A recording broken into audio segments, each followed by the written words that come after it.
Good evening to everyone in the chat room. Those of you listening on the live stream, welcome to GLPDC's The Raw Feed Live, a social media content wholly owned by GodLikeProductions.com and its parent company. Be sure to subscribe to us on YouTube at youtube.com/GLPDC The Raw Feed Live and sign up for full archive shows at members.therawfeedlive.com. Our guest for tonight is our regular monthly perma guest here on the Raw Feed Live and a GLP favorite, the one and only Douglas Dietrich. Mr. Dietrich emerges from a tradition of service to the Constitutional Republic of the United States. He is a naturalized American citizen, unlike our current president. He is the son of a great American who served for 30 years in the Navy. Douglas himself served 8 years in the U.S. Marines and was in the campaigns of Desert Shield and Desert Storm back in 90 and 91. Douglas also served at the Presidio in San Francisco as a DoD research librarian for over 10 years. There, he was responsible for incinerating highly classified materials on critical historic topics such as Pearl Harbor, Roswell, Vietnam, and then the different ethnic holocausts, as well as documents exposing the reality behind vampires, zombies, Soviet psychic warfare, and other occult phenomena. He has seen volumes of notes on Tesla, H.P. Lovecraft, L. Ron Hubbard, the Vatican, and the United Nations that were destroyed, along with reams of reports detailing everything from military intelligence-sponsored drug smuggling operations to experimental mind control programs. Records plundered from both Allied and enemy states articulated the hidden objectives of modern mass movements such as Nazism, Zionism, Islamism, Voodooism, and other ideologies. Wow, that is some stuff right there. So if you wish to find out more about Douglas, you can visit the website of DouglasDietrich.com. Tonight's host is a roundtable of the VC team, starting off with Sonny Cardona. Chiming in as well will be Kingman Art and ISIS will also be taking your text questions in VC. Our broadcast professional is Jay the Man, and behind the scenes is our executive producer, Phenomenon. Now remember, you can call in to the Raw Feed Live using our call-in line at 347-826-9314 if you wish to call in with a great question and talk with our guests live on the air. Also, at our Blog Talk homepage, you will see a Skype button if you wish to call us via Skype as well. Now, let's give a GLP round of applause for the man starting it off for us tonight, the extreme life changer himself, Sonny Cardona. How's everybody doing around the world in the GLP chats and all our live streams and recorded on our just recorded for you guys. Tonight we're going to end this week again with an amazing person, Douglas, our permanent guest, and he's going to be talking about the Boston bombings and the link-ups to Korea. So hold on to your hats. This is going to be another amazing show here on GLP. Douglas, how are you doing, buddy? Well, now that I've got the mute off, I can answer that to the best of my ability. Basically, just waking up, and as you said, perma-guest, and I think that the lovely lady, Phenomenon, expressed it best, that I am like a period that comes here once a month to rag. And so I basically have to assure you I'm just getting blood and oxygen to my brain right now so that I could perform that task. I don't so much sleep as I die and reanimate, and I'm hoping I got enough of the speed crack combo in me now where I could at least try to articulate to our listenership and provide some insights that I feel might be relevant to the situations that have been taking place, because there's a lot going on in alternative information media. There's a lot of people who have reached conclusions about the Boston bombing, or the Boston massacre as I've been referring to it as, and I'd like to address that first, and then we'll see where organically we go with the conversation. Last time we were going to speak a bit about secret societies and whatnot when I came back, but I think current events need to be addressed first, and we'll see if we organically kind of go back into that direction tonight. Definitely, definitely. You know what? I hope the Illuminati, the New World Order, won't become the tampon and try to stop this amazing transmission that we're about to get the GOP listeners. So, Doug, let's do it, brother. Let's talk about the truth. Let's go, bro. What do you know? Wonderful. Thank you very much. And what I do know, first off, is that we need to respect the tragedy of the situation, and the Boston bombing, or what I refer to as the Second Boston Massacre, obviously is, in a very real sense, an enormous tragedy, because I assure you, apparently at least one person has died, certainly probably a few have died. There were many casualties, quote unquote, and a fatality, as Phenomenon would tell you with her education and her medical background. Fatality is very different from a casualty. A fatality is someone who dies. A casualty is someone who is injured. And we've had a number of injuries. Now, the question is, are they actual, genuine injuries? And so the result is that people with medical training, again, such as Phenomenon herself, who have looked at the crime scene, which is exactly what it is, it's a crime scene, and again, the question is, who is the criminal? Is it the state, or is it the patsies? And by my very phraseology, you understand where I'm coming from with my perspective on this. I believe it is the state. Now, what would be the motivation for the state committing such a senseless act of terrorism against its own citizens? Well, it brings us to a number of issues. First off, of course, the fact that citizenship is meaningless in the United States. What you brought up about President Barack Obama exemplifies that. But the reason that he is an inevitability is because of the so-called greatest generation, which I do want to emphasize my father was a member of, and we have to remember that we can and should admire individuals from that generation, particularly in the military, who gave their lives, or great amounts of their lives in terms of time, to the struggle of the Second World War, and those people should be admired. And there are, of course, people who were involved with the orchestration of that war in a criminal sense, and people who were members of the civilian population. As a matter of fact, unfortunately, the majority of the civilian population who need to be condemned, because those are the people of that generation who made the term citizenship meaningless, because the internment of Japanese Americans, German Americans, and Italian Americans during that period of time, the other two ethnic groups of which many people are unaware of, under Executive Order 9066, took U.S. citizenship and gave the state the ability to revoke it. And when this was done, what happened was the American public acquiesced and said, that's great.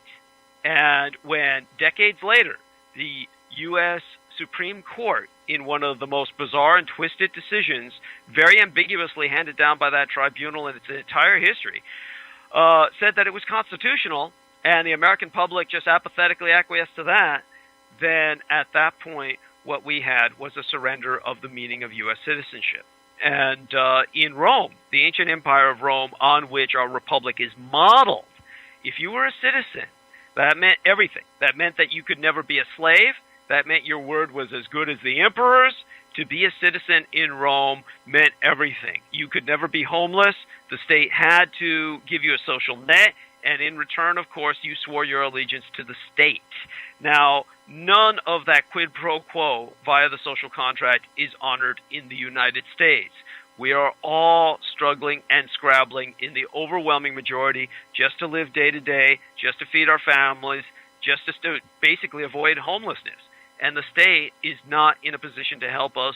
And as a result, one of the things that the state did, one of the reasons it's not in a position to help us, is because the GI generation revoked citizenship as having any meaning. They said you can take any citizen and lock them up. So NDAA, all of the litigious niceties, all of that's redundant. It all goes back to Executive Order 9066. Now, what's this got to do with North Korea? Basically, what happened with that horrible incident and the rendering of the uselessness of citizenship, at that point, the U.S. government also said U.S. citizens are enemy combatants. Now, how did that factor in?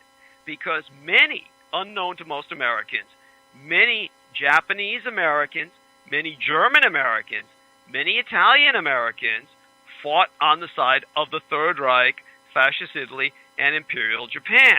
Now, were these people traitors? Absolutely not. What happened was America revoked their citizenship when all of the Japanese and German and Italian Americans were interned in the United States, which was very immediately after Pearl Harbor, and left all of those Americans overseas visiting their families or students in schools in Germany or Italy or Japan. They revoked all of their citizenship simultaneously, and those people were left citizens without nations. So those people were left, essentially, they were handed the eviction notice from their own home nation, of which their families had lived in for generations. They happened to have the misfortune of being overseas when the attack on Pearl Harbor took place, and when the Hiroshima bombs were ultimately dropped on that city, there were something like 20,000 U.S.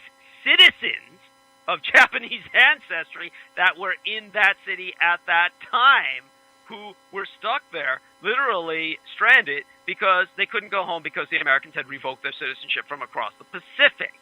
Now, at that point, the U.S. government rationalized this by saying, U.S. citizens are enemy combatants. So at that point, you became the enemy. So because you are the enemy, the United States government legally has no qualms about killing you. So as government officials, as bureaucrats, many government bureaucrat employees are not U.S. citizens in the sense that you are a U.S. citizen. They become something different. They become very much a ward of the state.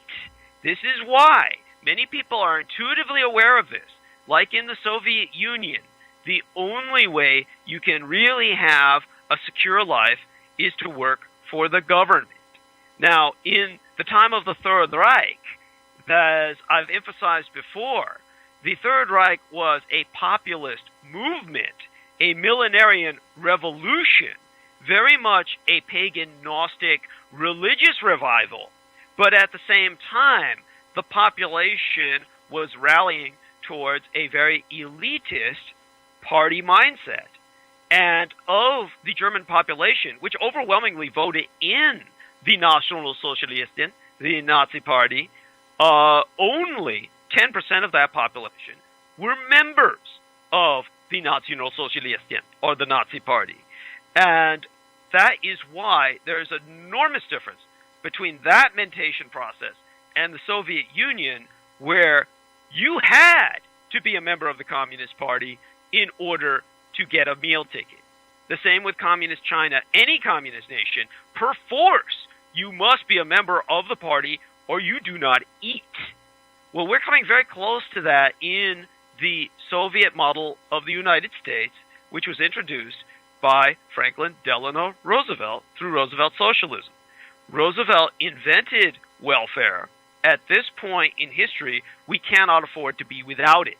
There are too many people on it where if we were to radicalize ourselves into a republic that was truly conservative, truly based on free market capitalism, which of course is impossible because it all ultimately degrades into monopolism, millions and millions of people would die who are dependent on those checks. So at this point, we are so inextricably linked into the welfare state that to devolve or dismantle it would be an act of genocide.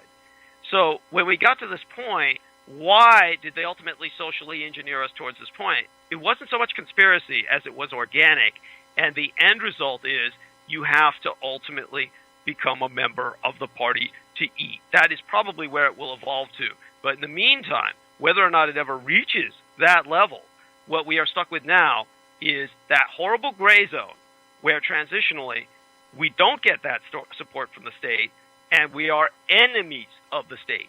This is why all of America's security measures are directed against you. What is going to be their response to the Boston bombing, which they engineered? It's going to be further policing of the internet. Now, we already have one of the slowest internets in the world. Our internet process is so retarded, and I don't say that in invective sense, I mean that in a literal sense. The progress and speed of the internet is so literally retarded or suppressed that our internet speed is already close to that of communist China's, which is the slowest in the world because every internet interaction goes through party political cadres who scour and sweep the information. There is an entire class of bureaucrats that does nothing but that in China. We are going to evolve to that point very quickly in the United States. And the point is, everywhere else in the world, especially in East Asia, Japan, South Korea, Taiwan, the nation in which I was born, the internet is 10 times faster than that of the United States. People can't believe when they come to the United States that it is like going to a third world nation in terms of internet assets. So it's already at that point. It's going to get worse. But how does this connect? Again, the citizenship problem, why they attack citizens, what does that have to do with North Korea and the Boston bombing, and peripherally with the Illuminati deck of cards that many people have been bringing up. Now, Steve Jackson was the designer of the Illuminati deck of conspiracy cards, which was a card game which came out in the mid-1980s at the height of an enormous investment into America financially by the Japanese. And at that point, America was booming, and it was a social high, the likes of which children, young people growing up today, can never even imagine. People don't realize how much money was flowing in those days. As a matter of fact, that is the only period in history in which the drug culture became very much an upper class culture. It has stayed that way with the very rich, the celebrities who are rolling in new money, where they experiment with the cocaine type drugs. Now, until the 80s, everything was pretty much depressant drugs or heroin type drugs. Pot was always kind of like an ongoing subculture, and that's kind of separate from either the downers or the uppers, which is kind of like why pot has become viewed in many states as far more medicinal than it is narcotic. But in terms of drugs, the shipments that were coming out of Southeast Asia, the Vietnam War, all the way from the crash of Chinese civilization in the Opium Wars, all the way up through the Vietnam War when the young hippie generation was being introduced to psychedelics, the overwhelming majority of popular drug culture was based on opiates, heroin. So suddenly in the 80s, we had this enormous influx of cocaine, and America was buried in a flurry of snow, and cocaine was a working man's drug.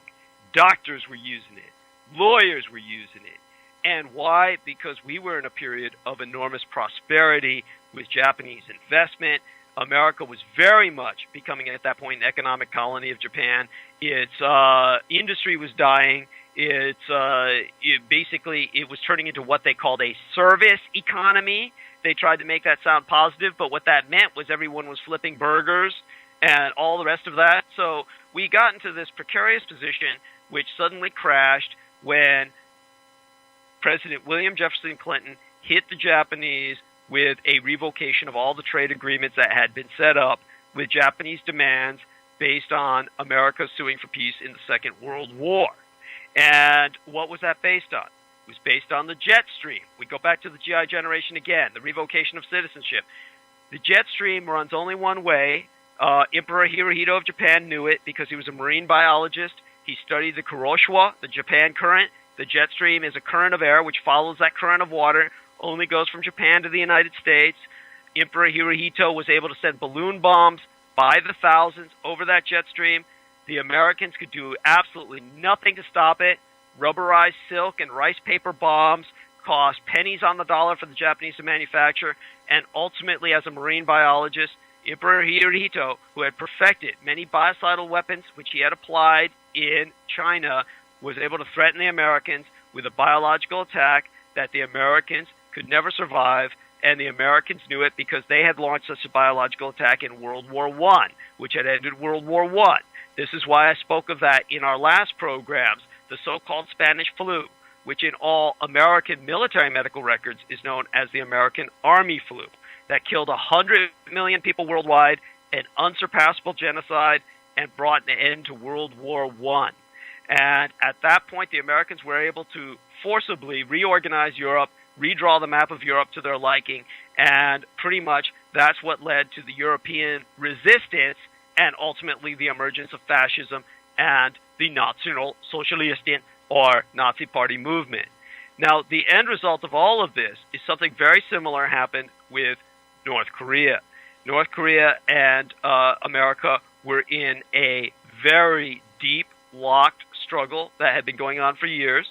The North Koreans had many technologies that were left by the Japanese, and what happened was the Americans were using technology that they had developed initially to combat the Japanese against the North Koreans. Now, it's important to remember that Korea, just like Poland, Korea is like the Poland of Asia, in that Poland was once a tremendous empire, and Poland stretched from sea to sea, from the Baltic down to the Black Sea. And Poland later, after a series of societal collapses, became an ethnic group that had lost its nation. As a matter of fact, it never had a nation, it had an empire. Then it became an ethnic group divided between Germany and Russia. So Poland did not exist. Poland was not a nation state. A Polish people existed, but they existed under German and Russian civilization. When America slaughtered so many people with the biocidal application, the deployment of weaponized H1N1, hemagglutinin 1, neuromodase 1, the true mother of all avian/swine flus, then America was able to create a new Poland, a nation state, out of nothing. And they just took this ethnic group and said, you're a nation. And that is one of the situations which ultimately led directly to World War II. Now, in the case of Korea, like Poland, Poland has always been the attack ground, the gateway between Germany and Russia. You can skateboard from one end of Poland to the other in various areas. In fact, probably a good deal of the geography of Poland is flat enough where you could run a mechanized column all the way from Berlin to Moscow and the other way around. And this has happened often enough where the Polish fantasy is just that the Germans and the Russians kill each other and leave Poland to reestablish its empire. Korea is the same way concerning Japan and China. The distance between Korea and Japan at their closest points is similar to that of the English Channel. A healthy man could swim it. You throw a beer off of a Korean beach, it washes up on a Japanese beach. The only reason that a bridge or a tunnel has not been built between the Korean Peninsula and Japan, like an English Channel was a channel, an English Channel tunnel was built between England and continental Europe. The only reason that hasn't happened was the same reason it took hundreds of years for the channel to be built. People were talking about the channel for hundreds of years. World wars and politics kept it from happening. Same thing with the Japanese-Korean channel tunnel or channel. So in terms of those politics, what they are is that Korea is a dagger at the Japanese archipelago and a highway into the nostrum or the nostrils of China through Manchuria. So it served as the invasion route between Japan and China towards each other for thousands of years. And the Koreans hate the Japanese and Chinese, wish they would kill each other off and leave them to reestablish the huge empire that they had once ruled in Northeast Asia. So they're very pusillanimous people because they're very resentful of the abuses they've had from the East Asians around them. They don't really intermarry or breed with the other Asian communities, so they're ethnically the purest race on earth as a very large national majority group within their peninsula. Now, their peninsula, of course, was just that. It was a peninsula in World War II that was part of Japan. The Korean Empire, like the Polish Empire, ultimately disintegrated, was dismantled, conquered by other nations, and assimilated.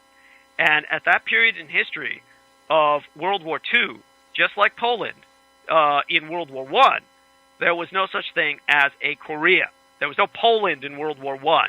Germany and Russia directly bordered each other head-to-head and took each other on head-to-head. In World War II, Korea did not exist. There was an ethnic group of Koreans who were the predominant ethnicity on that peninsula, but there was no nation of Korea. It was part of Japan, meaning Japan directly bordered Manchuria. And Manchuria, of course, was the rulership nation of China. Manchuria contains an ethnicity known as Manchukuoans, or Manchurians, ethnically different from Han Chinese that had ruled over the Chinese for hundreds of years in the Qing dynasty. The ethnic Han Chinese are down south. Now, these Manchurians all allied with Japan. The Koreans were, of course, subject to Japan, and Korea was integral to Japan. It was just peninsular Japan with a Korean majority living on it. So what happened was, during that period of time of World War II, the Japanese built the largest industrial complex in all of Asia on the northern half of the Korean peninsula, known in Japan as the Konan Complex, Konan. In Korean language, it's known as the Hungnam Complex, Hungnam. And what the Japanese did was they dammed 3 rivers, the Yalu, the Chosen, and the Fusang rivers, and were able to generate so much hydroelectric power into that complex that it provided more energy for that complex alone, than about equivalent to 1/3 of the energy output of the entire nation of Japan. And it was never bombed. The Americans could never reach it through the Japanese anti-aircraft fire on the Japanese archipelago itself. So it was immune to American bombing. It was the largest industrial complex in Asia, and it was surrounded by uranium ore deposits. So the Japanese were able to assemble and build multiple atomic bombs. Ultimately, these were used to stop the Soviet advance into Japan. At the end of World War II, when the Soviets invaded Manchuria, then they tried to break into the Korean peninsula, much more mountainous, much more circuitous terrain, and their blitzkrieg stalled into a blitzfreeze, and the Japanese were able to stop them cold by taking many of these nuclear warheads, blowing them up as nuclear landmines on the ground, and literally atomizing the Soviet advance at what today is known as the Korean Demilitarized Zone. That Korean Demilitarized Zone was created by a series of Japanese atomic bombs that disintegrated the Soviet advance. That Korean Demilitarized Zone is so wide that when astronauts are on the moon, through their faceplates, without telescopic aid, they can look down on the planet Earth, and there's only 2 man-made objects they can see. One of them is the Great Wall of China. The other is the Korean Demilitarized Zone. That's how big it is. And the Korean Demilitarized Zone is so large, it serves as a nature reserve for Korean and Asiatic tigers that would otherwise be extinct. It serves as a nature reserve for various species of birds that nest there and migrate there every year that would otherwise be extinct. So it is evolved into a positive.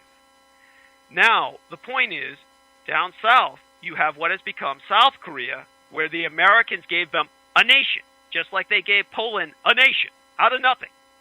And in the north, you have North Korea, which was given a nation by the Soviets. Again, a nation created out of nothing. Now, both of these ethnic groups have been legally at war since the end of World War II. And both of them, of course, are supported, or occupied rather, by first the Soviets in the north and the Americans in the south. Now, the Soviet presence in North Korea ultimately disappeared. North Korea truly is a hermit kingdom. It truly is on its own. It is truly rogue. It has nothing to do with China. One of China's biggest problems in the world for them is an enormous wave of illegal immigration into Manchuria from North Korea. And there's nothing they can do, even as a totalitarian police state, to stop it. North Korea is their Mexico. And much, much worse. North Korean people live in such a desperate, starving, totalitarian society that when you're sentenced for a crime, you're not only sentenced for a crime, your entire family is sentenced. Not only is your entire family sentenced, they sentence 3 generations to a prison labor camp.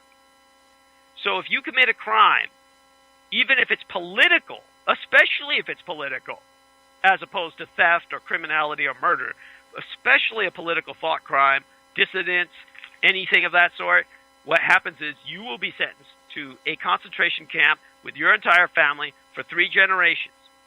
And because they're starving and they have no food to feed you, they feed you the other prisoners that are worked to death. So you will be sentenced for 3 generations to a life of cannibalism. And because the cattle are too valuable to slaughter or kill for food, you spend most of your time picking through the cattle's fecal matter to eat the grains or any organic vegetable matter you can find from the cattle's fecal matter that is edible. This is literally what they do. No one, even the horrors of the Holocaust, with the concentration camps, the Totenslagen, the death camps where millions of Jewish people perished, none of them suffered like that. They may have been killed. They may have suffered rape by the guards. They may have suffered human experimentation. None of them had to suffer multiple generations picking through the fecal matter of cows to eat while eating other prisoners. This is a whole new level of horror that no one has ever experienced. But why is it that bad? Why are they starving? Is it simple collectivization? That doesn't make sense. What happened was drought. North Korea has suffered an unnatural, entirely artificial drought for the last 2 decades, about 15 to 20 years.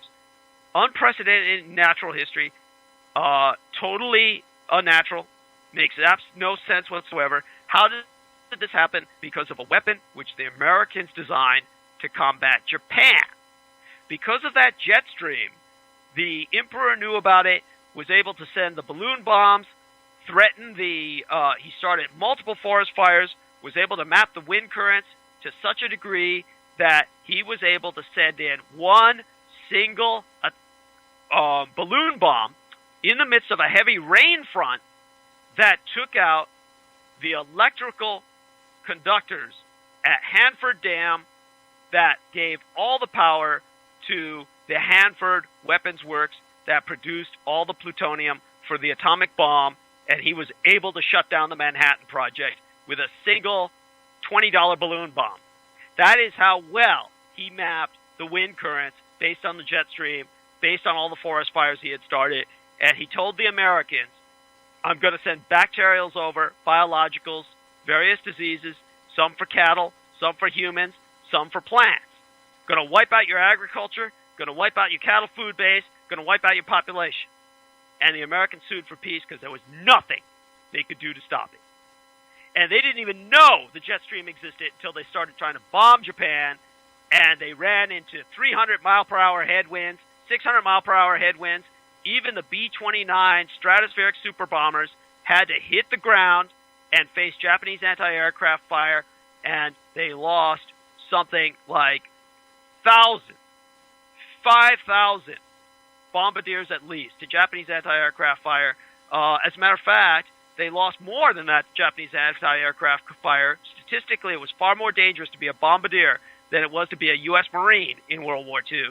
And about 5,000 of them were able to parachute over Japan alive in various bombing runs, and they were all torn apart alive, limb from limb, by the Japanese for bombing their cities, and less than 80 of those 5,000 bombardiers who parachuted into Japan alive survived. And they were the lucky ones caught by the police or the military for interrogation. So the Americans said, we've got to do something about the jet stream. let's design a weapon to reverse the jet stream, and they were going to do this using Tesla technology. So what happened was Nikola Tesla was already so angry at being ripped off by Con Ed.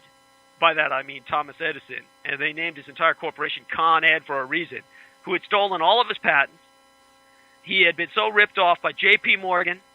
He had been so ripped off by so many American industrialists and so many American profiteers that Nikola Tesla was cynical and heartbroken enough where when the Americans came and they said, we want you to develop this Montauk technology, this Tesla technology into something we can use on basically rendering ships not only invisible, but literally out of this world, so that torpedoes, various other ordnance or armaments would go right through them and yet still be able to get to the other side and rematerialize and attack.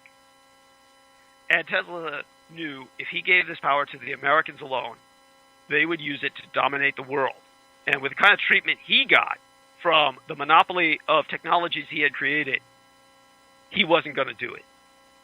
So his son, who was a his son-in-law, who was a Yugoslav diplomat, he turned towards him and he said, you take all of my blueprints, you take all of my technology outlines, my conceptual designs, everything, all the trademark patents, here, load them up into all of the cars you can get together with all of your staff at the embassy, get them back to my homeland in Yugoslavia. We cannot allow the Americans to have this technology. Just take everything that's not nailed down, everything you can carry, and get out of here now.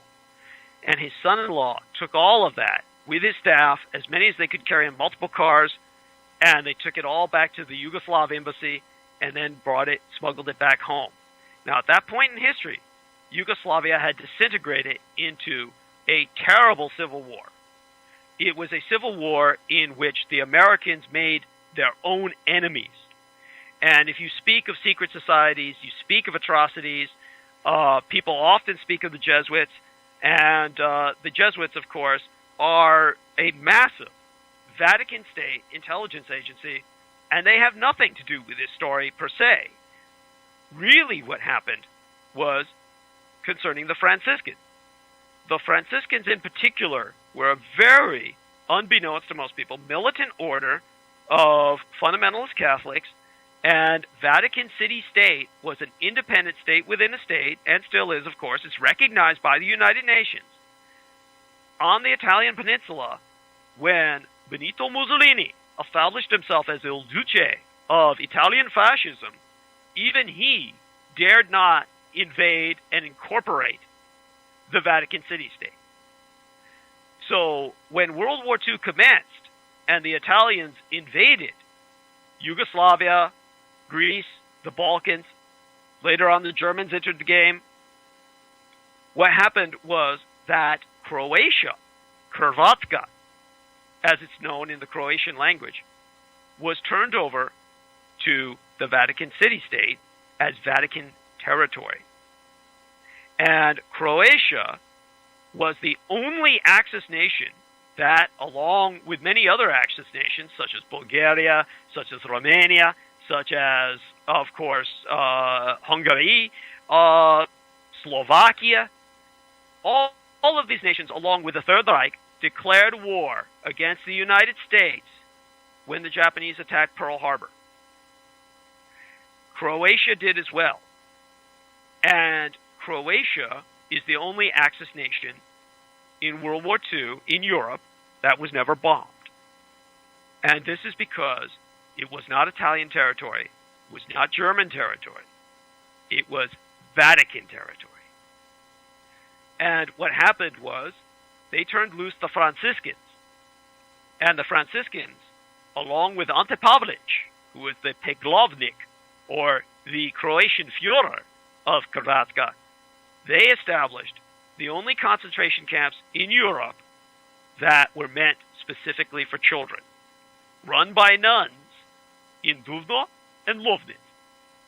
And along with Jasenovac, one of the largest concentration camps in Europe, which they established to kill Serbs, they established a policy of kill 1/3 of the Bosnian Serbian population, expel 1/3, and convert 1/3 forcibly to Catholicism. And during that period of time, 1 million Serbs were exterminated in those concentration camps, and another 1 million were killed in pogroms of mass execution. So about 2 million people, at the least, were killed in the Catholic administration of the Greater Vatican Empire of Croatia on the European mainland. And they were on the side, allied with the Third Reich. Adolf Hitler was born, baptized a Catholic. He never revoked his Catholicism, and therefore was considered an ally of the Vatican City State. And then the Americans began to bomb Europe. When they bombed Europe, they attacked Romania, tried to bomb the Ploesti oil fields.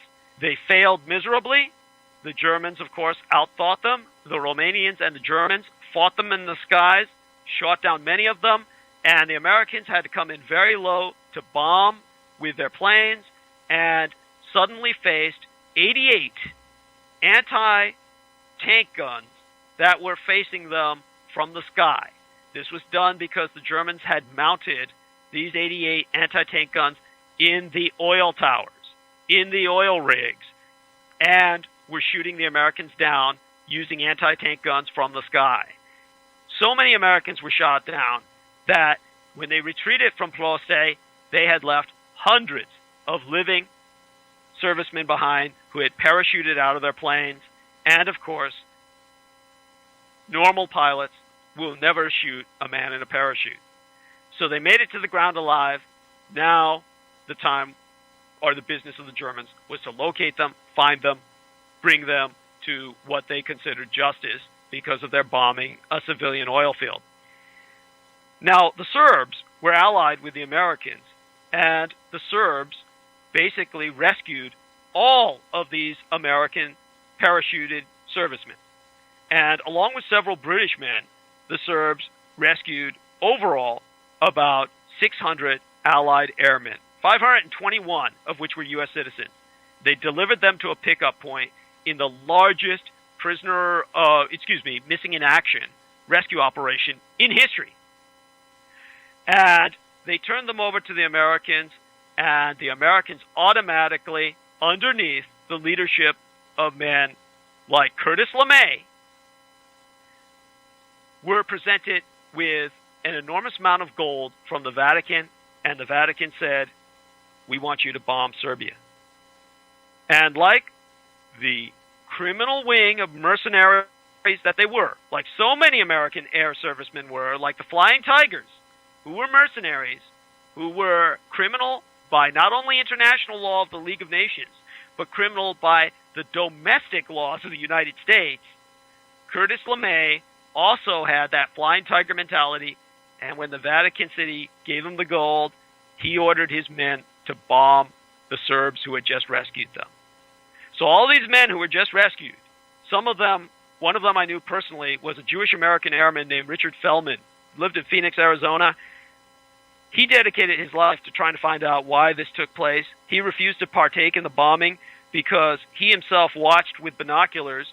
Being Jewish, if the Germans had captured him, there was a very high chance they would not have considered him American. They would have considered him a Jew. They would have sent him to a death camp. So the Serbs were protecting him, and they gagged him and tied him up so that he wouldn't speak or protest because he tried to give himself up when he saw the Germans execute 221 Serbs who refused to divulge his location.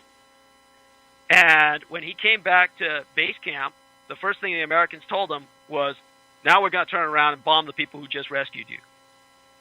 Well, he refused to partake in that, and he went to jail. He went to an American brig and sat out the rest of the war. The rest of the Americans got in. They were all too happy to kill the very people who had just rescued them because of the gold they were given by Curtis LeMay, a trickle-down effect of murderous insanity. So they waited till high noon on Serbian Orthodox Easter in 1944, right after church feast, when they knew everyone was going to be in one place, and they bombed all the churches on April 27th of 1944 and killed 10,000 Serbian civilians in Belgrade, the capital of Serbia, alone. And that is something that made an enemy of the Serbian people to this day.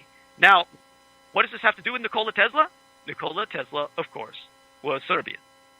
And he, of course, was born in Croatia. So he loved both Croatia and Serbia. He considered Serbia his motherland and Croatia his fatherland. So all of the technology that he gave to his son-in-law went to Yugoslavia, which had disintegrated. The kingdom no longer existed. The Karađorđević dynasty, which I worked for on security contract, I worked for them while they were in exile. They are still in exile in London. That monarchy has yet to be reestablished.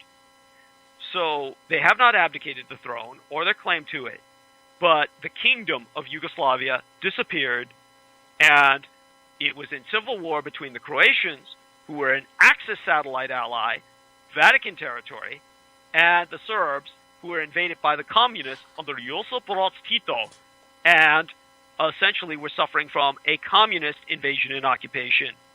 And that is why, when Tesla technology was brought back to Yugoslavia, those Serbs who were invaded and occupied by the communists under Josip Broz Tito got the technology over to the Soviet Union. That is how the Soviets wound up with Tesla technology. And the Croatians, who were allied with the Vatican City State, which respected the Catholicism of Adolf Hitler, were able to get the technology over to the Third Reich. And that is how the National Socialisten wound up with Tesla technology. So you had, at that point, a balance of power where both the Third Reich and the Soviet Union were able to maintain power, the Third Reich in exile, ultimately, the Soviet Union in place against the American empire. None of that would have been possible had Tesla not done what he done. Otherwise, we would be under a global Pax Americana today that would be unassailable. But because he did what he did, he provided rival power blocks. His ideal was actually to make his technology the property of all humanity. But, of course, the reality was much more harsh. And the end result was the Americans, of course, told him, now you're an enemy. And they revoked his U.S. citizenship. This all comes back to the citizenship we talked about. And they said, you're an enemy, and we're revoking your citizenship, and we're going to stick you in a concentration camp just like any Japanese, just like any German, just like any Italian. Because what we can do to any ethnicity, we can do to any individual. And they said, we're coming down right now. We're going to arrest you. We're going to detain you. We're going to torture all that technology out of you. And he killed himself. And the Office of Alien Property, not the FBI, the OAP, came into his offices and took everything they could that had been left behind by his son-in-law. Whatever his son-in-law could not grab, all the equipment that was too heavy, all of the anything that wasn't on paper, all of the circuitry, all of the wires, all of the test tubes, everything Tesla was working with, the Tesla coils, the ubiquitous Tesla coils that we see reconstructed in every Frankensteinian horror film. They took it all, put it under national security, and what was the Office of Alien Property? Office of Alien Property was created specifically to steal all of the property from all of the Japanese Americans that they revoked citizenship from and stuck in concentration camps. Because if you take a look at one of the most fertile regions of the world, the San Joaquin Valley of California, literally has enough of an output to feed a good deal of the world's population, and does. Much of the world's population is fed out of what is grown in San Joaquin Valley in California. And the Japanese, who had been here for multiple generations, 3 generations, had purchased so much of that territory that on official government maps, prior to World War II, it was marked as Jap Valley. The Americans said, what do we do to get this land back? Well, we take away their citizenship, we steal all of their real estate property, all of their fiscal, financial property, all of their personal property, and that's exactly what happened. The office responsible for that was OAP, the Office of Alien Property. Those are the same mother effers who took all of Tesla's property because he was no longer a citizen. He was an alien because he was an enemy combatant, just as every single one of you is an enemy combatant, that at any time they can revoke citizenship from, thanks to Franklin Delano Roosevelt and Executive Order 9066, which the U.S. general population said was cool in World War II. So we get to this point now where what's this got to do with North Korea? Well, the Americans said, how do we counteract the jet stream? Tesla technology. All that crap we stole from Tesla. And so they took decades because Tesla was no longer alive. And by 1984, I had actually taken a GED to graduate from my vocational institute to get out of there as quickly as possible. They didn't call it San Quentin Prep for nothing. It was no place I wanted to stay in. And when I got out of vocational institute, basically what I did was I ultimately wound up at places like Sonoma State University when the United States government sent me there basically on a spy mission. So when I was going to City College, then to State University for only a few semesters. By the way, I'm hearing an echo. I do want you to know that. Then what happened was, while I was working at the Presidio Military Base Library as a Department of Defense research librarian. By the way, now that I'm waking up somewhat, I do need to remind you, I was working as a DoD librarian for 8 years, almost a decade. I was in the Marine Corps for less than 2 years. So that needs to be emphasized on my bio at some point. That needs to be transversed. But when I was working with the DoD, one of the things that they said was, the U.S. military's got a project ongoing right now. It's highly classified. Information seems to be hemorrhaging. We want you to investigate the hemorrhage point, which is at Sonoma State University. And at Sonoma State University, they had, and still have, what is called Project Censored. By the way, I'm still getting that echo. Yeah, Jay, is that our connection with him? And Project Censored was... I don't know. I don't have an echo on my end. I don't know where it's coming from. Oh, okay. He's a little sketchy. Right. I hear it. Yeah. So should I try calling him back? Maybe it's our connection with him.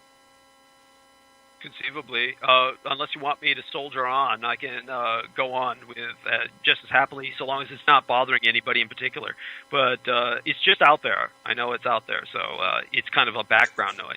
We could try to call him. It'll probably reset. I'm getting an echo, too. Okay. All right, Doug, I'm going to hang up and call you right back. Sounds good. I'll be waiting.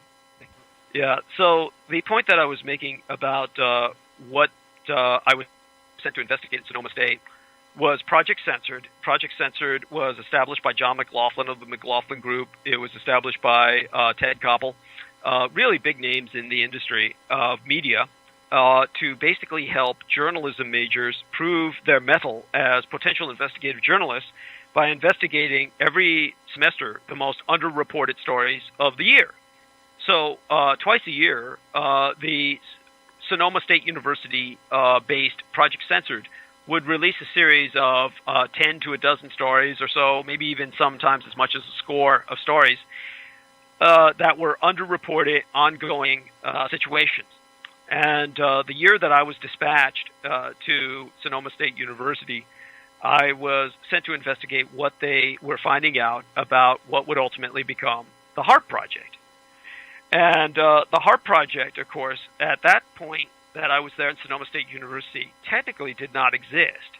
It was simply a conceptual array of weaponry that they were assembling to countermand or counteract the jet stream. Tesla/Montauk technology and they were basing it, assembling it in a huge array of transmitters in Gakona, Alaska, and apparently people were finding out about this through Project Censored. Now, keep in mind, this was in the days before there was an extant internet to the way we conceive of it in this day and age. People had computer connections. We had what was known as OCLC, or Online Cataloging and Library Cooperation Program. at the Presidio Military Base Library. But these were mostly facility-oriented or organizational-oriented networks. There was, of course, DeltaNet, which was belonging to the United States Army as basically their own organizational internet. DARPANet, Defense Advanced Research Projects Agency Network. But a real, true public internet had not yet been established. There were primitive attempts at it, like Electricity in San Francisco, which was spelled ELECTRICITI.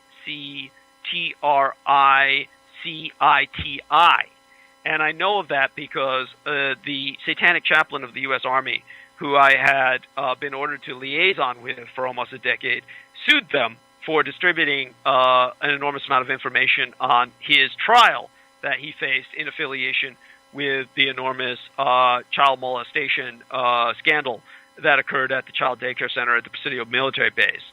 He lost his attempt to sue them, by the way. But in terms of the internet as a rule, information was leaking out far slower in those days. So by sending someone like me as an agent to sabotage or that hemorrhage of information, the U.S. military, or Department of Defense rather, was able to suppress much of what otherwise would have been made known almost immediately in this day and age were such a leak to occur. Now, when I went over there, I found out a lot about the Tesla technology and the what was being assembled in Gakona, Alaska. And ultimately, of course, I was able to report it to the Department of Defense. They were able to take measures to stop the hemorrhage of that information. A story was made by Project Censored, which they were able to release to Nexus Magazine. And Nexus Magazine is the only magazine in the world which publishes the results of Project Censored. And Nexus Magazine, it goes without saying, is censored in the United States. You will be unable to find a single issue of Nexus Magazine anywhere on a magazine rack in the United States, even though you find it everywhere in Britain or any of the English-speaking Commonwealth nations or in Europe. So don't be afraid to look up www.nexusmagazine.com, spelled Nexus, and you can look up the 3 interviews they conducted with me, which have very little to do with HARP and a lot to do with the Third Reich in exile. But I conducted over an 8-hour interview in the German language with Thomas Kirschner of Nexus United Germany. And he was able to get that out on the Continental magazine, have it translated into English. You'll find the English translations on the net at nexusmagazine.com. Unfortunately, they have to charge $1.50, I think, for the download of each installment. I do not make a penny out of that. They charge that simply to maintain the service, and it helps to maintain the magazine.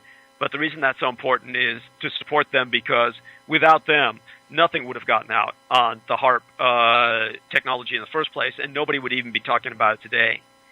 But after the Americans were able to utilize that technology, which was probably, I think, several years after I was at Sonoma State finding out about it, suppressing the leak, or giving the Department of Information the baseline information they needed to suppress the leak, then what happened was Project Censored, again, just to emphasize this, they were able to get out a story about it, but they were unable to get out any of the technical details, which were ultimately suppressed by the Department of Defense. So in terms of so people knew about it, but they didn't know about the technology, which is why there's so much misunderstanding about HARP today. If people had been given more access to the real workings of that type of engineering, people would not have so many of the misconceptions that they do about it today. So just to reemphasize, once the jet stream was found to be reversible, the Americans were able to utilize that technology to shut down and literally reverse the jet stream a few times. It was never used for that again. Instead, it ultimately became a multifaceted tool, mostly used for 2 major purposes. One of them was as a binding mechanism, which I've gone into before, will not go into now. That goes into occult sciences and would take another program to go into. The other purpose that it's used for is basically to create drought conditions in North Korea as part of the ongoing war Again, it's important to remember North Korea and South Korea are still legally at war. The United States was never legally at war with North Korea. The United States was acting as a belligerent under United Nations legal umbrella. The point is that the United Nations was created as a World War II organization to conduct war against the Axis.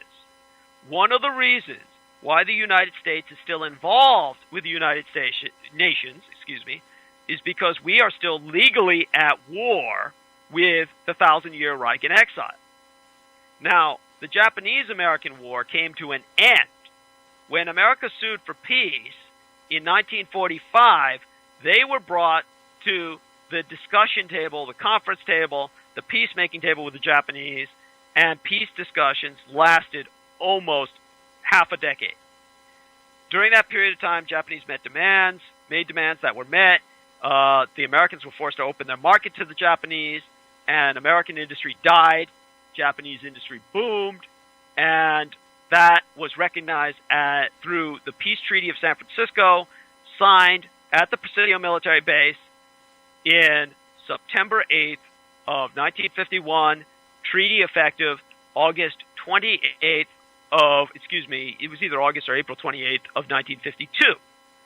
Now, all the period that was going on, the Americans were fighting in Japan, literally the Korean Peninsula, which was, of course, an integral part of Japan. So the war continued in what today Americans call the Korean War. It was never legally declared as a war because one of the Japanese demands was, you will never legally declare war again, which is why the United States has never legally declared war again. They can't. That's why no war was declared in Korea, no war was declared in Vietnam, no war has been declared in Iraq, no war has been declared in Afghanistan. The Americans are bound to the Japanese demands. They can never declare war again. But they were conducting an armed conflict. These are all referred to as armed conflicts. In this case, a peacekeeping operation on behalf of the United Nations, which was created as an organization of war to fight the Axis on-site the Presidio military base in January 1st of 1942. And people can look this up and verify everything I'm saying. And as a United Nations war effort, the United Nations is maintained for the still ongoing war against the Thousand-Year Reich in exile. People might consider that a legal fiction, a conspiracy to maintain the United Nations as a legal umbrella on which to conduct other peacekeeping operations. That's fine. Different argument entirely. I answered those questions in the 3 installments of the interview that I conducted with Thomas Kirshner that you can find at www.nexusmagazine.com. Now, the point is, with the war ongoing in Korea, the establishment of a North Korea and a South Korea, the Americans maintained hostility with the North Koreans. So because they maintained hostility with the North Koreans, the technology that was originally designed to shut down the jet stream to use against Japan now became directed against the North Korean peninsula, and a series of satellites and dirigibles is what relays what is generated by HARP towards North Korea in a directional concentration. In other words, there's a daisy chain of very low orbital satellites that are basically transmitting what's generated by HARP, and there's a series of very high-flying, basically orbital dirigibles, which have no crews, so they don't need to be manned by anyone who requires oxygen. They're practically low-Earth satellites. These dirigibles and satellites form an interlinked combination of daisy chains from high space and low space that serve to relay in fixed orbit all of the generated power of HARP onto North Korea and leach all of the electrolytes and minerals out of their soil, deprive the soil content of the very necessary elements that enable it to grow food. It was once the breadbasket of Northeast Asia. if North Korea and South Korea had united, the combination of North Korean agriculture and South Korean industry could have outproduced Japan. Hey, Art. So, Hey, Art. Art? Yeah, Kingman Art. Did you want to say something? oh, I'm sorry. No, I'm just listening and just listening. That's all. No, it's all right. Do you have a debate, or did you want to differ? Well, I do differ on a lot of this, but it's his show. No, I know. What'd you find wrong, though? The business about the Japanese, as part of the conditions of surrender, that the U.S. can never declare war again. It's the other way around in that document. It was 100% unconditional surrender, and the only thing that the Japanese asked for is they could keep their emperor. And the commander, U.S. commander, said, "Okay, you can have your emperor and you can keep it under the conditions that you never start a war again." That's in the National Archives. Yeah, that's all crap, because that's all propaganda that's fed to you in your textbooks that I've gone over on various shows again and again and again. And it has nothing to do with reality, and this is one of the reasons why I have to try and make the American people aware of the fact that they are basically living in a fantasy world. And that is part of the fantasy. The reality is exactly the opposite. And your military lost in the United States. I say your military because I was born in Taiwan. I am a Chinese national, but I am a U.S. citizen by naturalization. My father was a U.S. serviceman for over 30 years that fought in that war, and because of that, I am more than achingly and painfully familiar not only with his personal experience in the war, but everything I had to do as a research librarian to basically hide all of the information which you're regurgitating that was propagandized to you by the Office of War Information. And I'm surprised that someone like Kingman Art, who considers himself such a radical explorer of information, when it comes to something that is emotional, simply regurgitates all of this propaganda, and we could send an entire program basically deconstructing that false paradigm. If that's something you want to do, we can turn towards that, but it takes us off of the Korean situation and the Boston bombing as a result. Oh no, we could do that. We could do that another night. Another time. Yeah, we could do that another night. And I will use the National Archives it's a tremendous and my disservice. data. It is a tremendous disservice to the American public, and the American public, of course, is not provided a reality on the basis of that disservice. So definitely want to say to people that, first off, in terms of the USS Missouri, the battleship, there was, for instance, no surrender. There was absolutely nothing other than a cessation of proactive prosecution of hostilities. And in terms of the ceasefire, not a surrender, that ceasefire was declared by the Veterans Administration on December 31st of 1946. Title 38 of the U.S. Code, which is law, as established by Congress, your government says the ceasefire did not occur until December 31st of 1946. And in terms of the peace treaty, again, per the United States government and the United Nations, of which both my government, the Nationalist Republic of China, and your government, the United States of America, were founding member states, after which your government betrayed my government and established the Communist Republic on China, at which point my government, like the Third Reich, had to go into exile onto the island of Taiwan, which is no longer recognized by the very United Nations, which we established. Then what we had was a situation where now there are 195 United Nations recognized nations on Earth. One of the original members of the Five-Power Security Council, the Nationalist Republic of China, is not among them.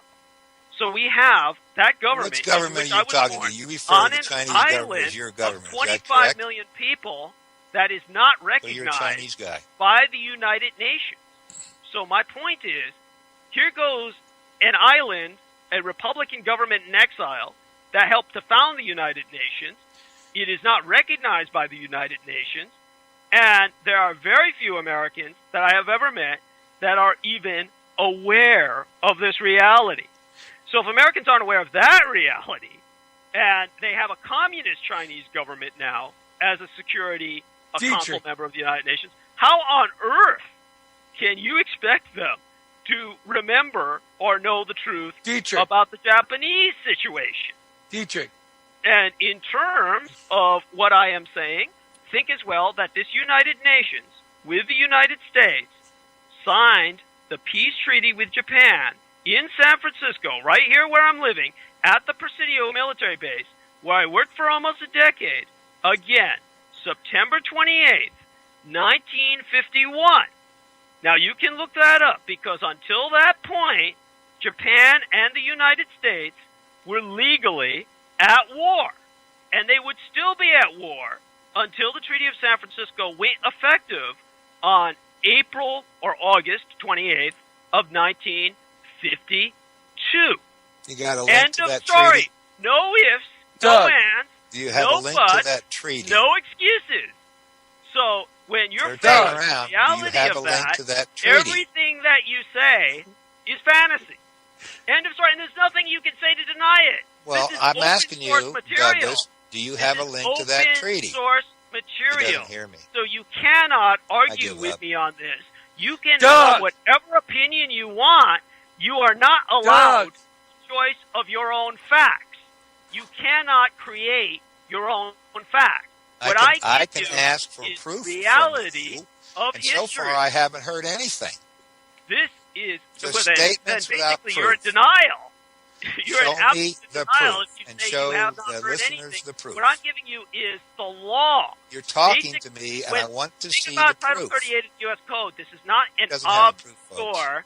This is not an Knock obscure it fiscal out. regulation. This is law, as established by Congress. End of story. And in terms of the Code of Federal Regulations, which is the equivalent of executive orders, again, war continued till point of ceasefire, December 31st, 1946. Not a peace, but a ceasefire in which veterans applying for Title II, which is the Veterans Administration Code for veterans benefits, can apply for disabilities incurred by injuries in World War II until December 31st of 1946. So we had on the Missouri a proactive prosecution of hostilities cessation. The Japanese had no samurai swords, which they brought with them to surrender. It's in the photographs. The Americans conducted the ritual under an illegal flag. You have a flag in which there is not 48 stars of the Union. At that time, Hawaii and Alaska were not states. They were not states of the Union. The United States had only 48 states united. On that flag, there are only 31 stars, a transposition, an inversion of the number 13. Every single one of those stars is upside down. They are inverted into satanic pentagrams. And that is not negative reversal, because negative reversal does not selectively invert the position of symbols like that. Negative reversal would make it right to left, but doesn't make it upside down, or the people would be upside down. So if you take a look at that, there's irrefutable visual evidence. You've got an illegal American flag that's got 31 stars, all of them upside down, and that's an illegal flag because it's an illegal ceremony. And everyone knew that. And so it's the end of the story. You're talking about a fantasy that you're basing an entire paradigm on, and if you continue to follow that paradigm, it will do you no good. It's like the fantasy that Americans think that they established some kind of arms control or gun control in Japan. Now, this is what's so ironic to me, is that you've got a United States where one of our primary issues is the Second Amendment. And Americans take this perverted pride that they think they enforced gun control in Japan. Gun control existed for hundreds of years in Japan when the Battle of Sekigahara took place, in which Oda Nobunaga wiped out the forces of his samurai rival on the basis of firearms.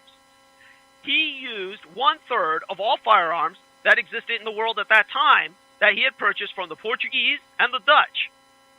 And at that point, he said, we've got to keep this under control and make sure only the samurai caste can have access to these weapons, and he instituted gun control.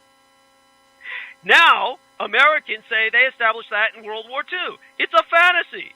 The very words surrender, capitulate, failure, and defeat are entirely absent from the Japanese imperial rescript, as officially translated by the United States and reflecting, quite literally, the Japanese original and published in both Japanese and English on page 1 of the Nippon Times on the 15th of August in 1945. Moreover, the imperial rescript to the soldiers and sailors and officers issued on August 17th, 1945, makes no reference whatsoever to the atomic bombs, as the American terrorist attacks on civilians had no effect on military assets in the field. So we have to remember again, no samurai swords to surrender on the Missouri. You've got that illegal flag.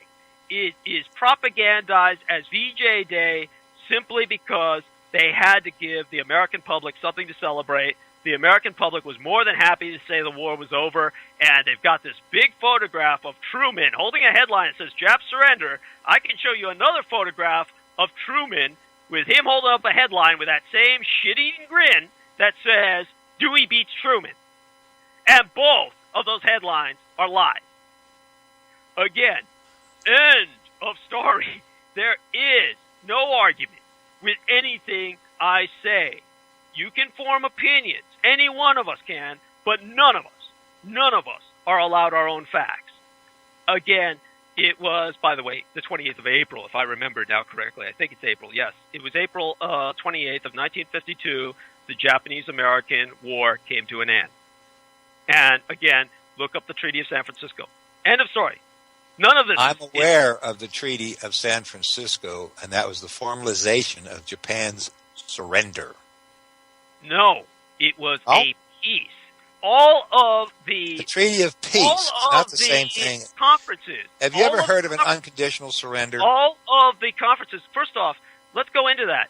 Let me ask you a question. Surrender Have you is, ever by your heard? very You know what an fantasy, unconditional surrender by your means? very fantasy, unconditional surrender is ridiculous because the Americans already offered a condition, by your own words, on allowing the emperor to stay in power. No, now, I did. End of story. No, I didn't. Mean he was dead. Unconditional surrender occurred. First off, let's get this through. Title 38, under citation of the U.S. Code, which is the law, not a federal regulation, as created by Congress, established the United States government as separate or ancillary to the United Nations mandate, which it must be emphasized the United States and my government both helped to organize. Jay Lincoln. Your government? You mean the Chinese government? Yeah, the nationalist Chinese government helped to establish you refer to that as my government. Of course I do. I was born there. I am a Chinese national. I am a naturalized U.S. citizen, which I just explained means nothing because of Title 38 and because of 90 Executive Order 9066. Let me ask you a question. All right, can you just take a look what Jay just typed there? Yeah, I see. That's the link, the Treaty of San Francisco. I'm aware of that. Okay. Yeah. That was the formalization of a peace treaty. But the unconditional surrender, there would be no need for a peace treaty if you were not at war. End of story. End of story. Not end of story. That's not the end of story. America lost. We lost? If you keep by this fantasy that Wait America a second. We lost World War II. Let's take a look at the peace conditions. Okay, Japanese demands. When the Americans invaded Okinawa, you want me to put this in perspective? With this guy. He just doesn't when the Americans invaded Okinawa, I'm out of here. Which, of course, it needs to be emphasized. Okinawans are not Japanese. Okinawans are an entirely different ethnicity. The Japanese are vegetarian. The Okinawans eat pork.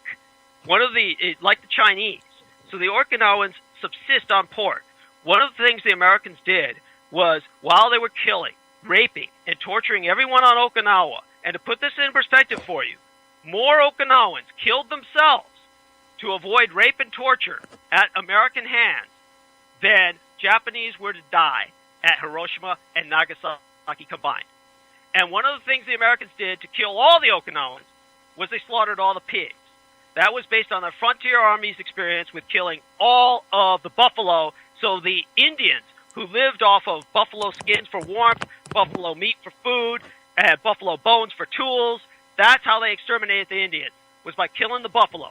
So they carried forth that Frontier Army policy to kill the other ethnic group that they hated, the Okinawans, by killing all the pigs.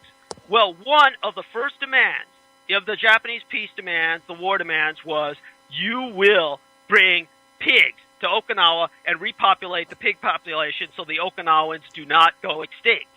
Now, every pig today on the island of Okinawa, and the Okinawans will verify this, is an American pig. No pun intended.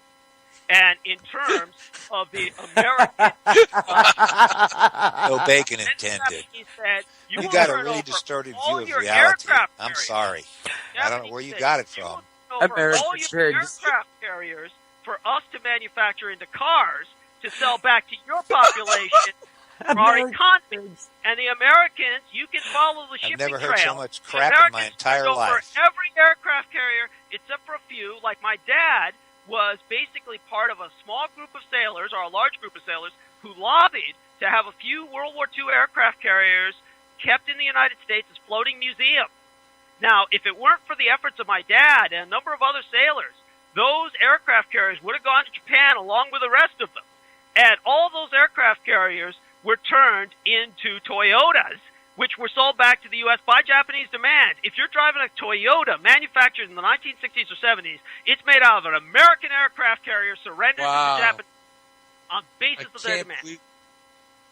And so, well, you heard it here on GLP, folks. Delusions everywhere. Yeah, and damn straight. And in terms of the balloons helping to bring an end to the war, think about what I said about the Hanford Dam. While the Americans were firebombing Tokyo with 2,000 tons of incendiary ordnance that created a firestorm that killed more people than Hiroshima and Nagasaki combined, as well as, think about what I'm saying, more Okinawans killed themselves to avoid rape and torture in American hands than Hiroshima and Nagasaki combined. More Japanese died in the Tokyo firebombing than Hiroshima and Nagasaki combined. You begin to realize how futile and how useless those atomic bombs were, just by those statistics alone. While the Americans were expending all that energy and all those bombs and losing all those bombardiers, the Japanese sent one rice paper and rubberized silk balloon that took down the Hanford Dam and shut down the Manhattan Project. And you can look that up, because it flew in low over the Yakima Valley, hit the dams at the Bonneville dam site, hit their electric generators, and took out the facility that produced all the plutonium, shut down the atomic bomb project, and it showed total security compromise. Emperor Hirohito not only knew where the bomb was, not only knew where it was being built, he could shut it down anytime he wanted. And at that point, the Americans knew they were effed. End of story. There's no way you can deny any of this. All of this is open source material, but you don't want to look because you're emotionally invested in this idea of unconditional surrender. Okay. And it's a fantasy. You don't know the difference between a treaty of peace and unconditional. And look at how married you are to this. Every single day. Now, look at the Department of Defense, which I worked for almost 8 years. The Department of War was dismantled on Japanese demand. The Japanese said, you will dismantle your Department of War. And that is why there's no more Department of War. You don't have a Department of War. Total baloney. That's why you only have a Department of Defense. You can't deny that. I worked for the Department of Defense. The Department of Defense exists because the Department of War was dismantled by Japanese demand. End of story. No, it wasn't. That's yes, not. No, yes, it was. End of story. You can't say any of this is false. How can you deny that? Where's your Department of War? Simple. Where is your Department of War? Why did the Marshall Plan not only distribute so much money to Europe, You know but what they the had Marshall to give Plan was Japan for? $50 billion. You know what the Why Marshall did your Plan was nation for? pay reparations? Why I did can't your even ask nation a pay question, reparations? folks. I'm sorry. Fan, What, you got it. How He did doesn't Japan listen. reconstruct? Japan reconstructed with enormous American Douglas. investment. Are you going to say that didn't happen? Douglas, let him answer the question. Let him answer the question. No, he's not answering any questions. You're not letting him. You're talking. You know what? No, I'm sick of this because these people have had decades to push this fantasy, this garbage on the American It's not people. a fantasy. It's a And reality. it's You just don't made like the it because American you're on the people. losing side. It's made the American people totally alienated from reality.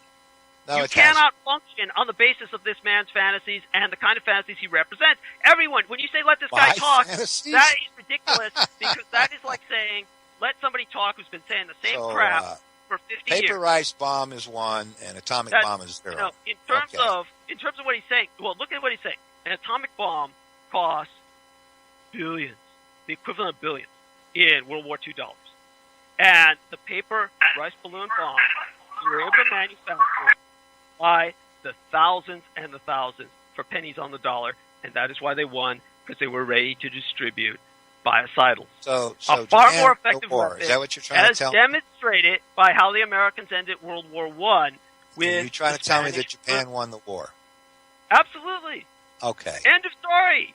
All and right. if you can't live with that, Let it then be known here on GLP that we have your an emotional individual who investment just wants everybody to in know the that so-called Japan won the victory. war.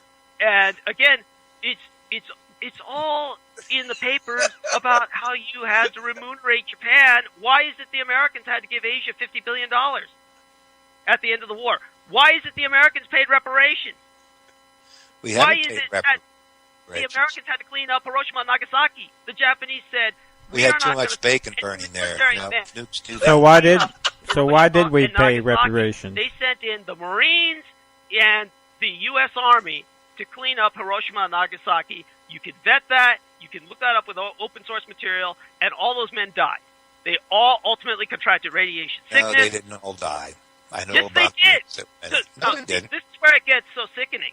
This No. individual is denying the suffering of those men who were forced to sleep on ground zero. They didn't in all Russia die. and I don't know Kentucky. where you're getting this They were information back there from, but with you've no got a safety distorted view of equipment. reality. And half the Okay. reason why was so that American researchers could Tell watch you them what, die You and hear provide them some facts through the speak internet. I can that way, back up they everything that I would know. be able to analyze the radiation sickness and its progress from subjects who spoke perfect English.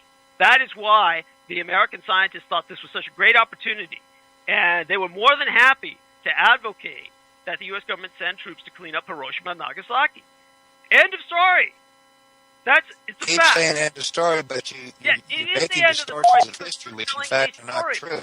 You know, There was a surrender that occurred on the Big Mo.